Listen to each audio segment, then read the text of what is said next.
Du 15 au 18 juillet 2024 s'est tenu le troisième plénium du 20e comité central du Parti communiste chinois qui a pris de grandes décisions sur le développement de la Chine. Quel est votre commentaire sur le communiqué final de cette importante réunion? J'aimerais d'abord dire que le point focal, il y a deux mots-clés qui reviennent. C'est la modernisation d'une part, je dirais l'élément programmatique pour la prochaine décennie ici en Chine. Et l'autre chose, c'est la réforme. Plus d'une cinquantaine de fois le terme revient. J'y ai vu d'abord un élément majeur qui est en lien avec la gouvernance. Et il y a plusieurs indications dans ce communiqué qui renvoient à la manière dont la Chine et le Parti communiste devraient gouverner pour créer de la stabilité, c'est-à-dire donc l'amélioration des conditions de tout le monde, de tout le peuple, et aussi la modernisation qui est l'élément central de toutes les initiatives qui se déploient. Ceci est important parce que à travers donc cette gouvernance, ces principes de gouvernance, incluant l'auto-révolution, l'auto-évaluation, les questions de discipline, donc s'assurer d'une gouvernance de qualité. Deuxième élément, c'est la question de la stabilité sociale. Il y est question, au fond, de garantir à tout prix la stabilité sociale dans le pays. Parce qu'effectivement, il est difficile de moderniser, d'aller de l'avant, s'il n'y a pas de stabilité.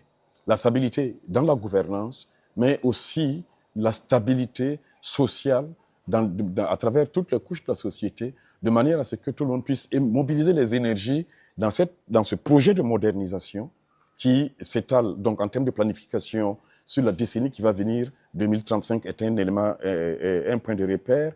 Un autre élément qui m'apparaît important, c'est celui de l'ouverture.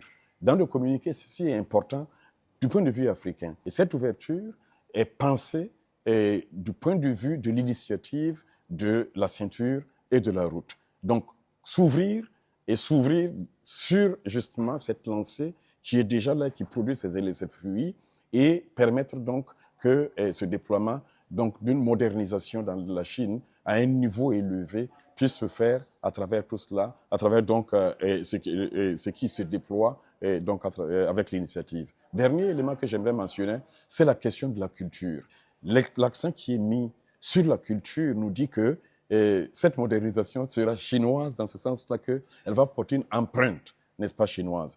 Mais si nous innervons les innovations de nos imaginaires, nous allons réussir à faire quelque chose qui va nous ressembler et qui va être au profit du monde et aussi dans notre relation avec la Chine, qui va se voir dans l'intensification de nos relations, mais ce sera une modernisation aussi africaine dans ce sens. La réunion a souligné la nécessité de mettre l'accent sur la coexistence harmonieuse entre l'homme et la nature pour l'avènement d'une civilisation écologique.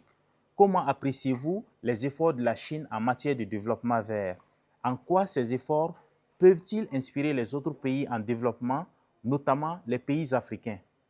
Il faut le dire, l'accent qui est mis sur cette civilisation écologique est tout à fait opportun parce que on n'a pas besoin d'aller chercher loin. Personne, je pense, n'est épargné actuellement par les changements climatiques. Du point de vue africain, nous pouvons très facilement adhérer à ce fait-là et à cette orientation que propose le communiqué. Pourquoi? Parce que nous ne partageons pas seulement ensemble les conséquences de ce débalancement et de ces défis climatiques, mais nous partageons aussi un rapport à la nature qui, quand même, je pense, dans nos imaginaires et dans nos cultures, n'était pas et peut nous servir de levier. Ce que la Chine fait est inspirant.